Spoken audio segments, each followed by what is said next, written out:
أوليس الذي خلق السماوات والأرض بقادر على أن يخلق مثلهم بلى وهو الخلاق العليم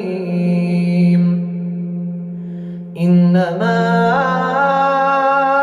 أمره إذا أراد شيئا أن يقول له كن فيكون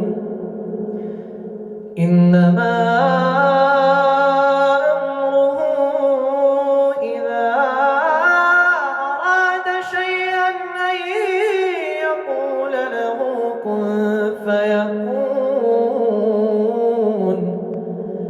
فسبحان الذي بيده ملكوت كل شيء وإليه ترجعون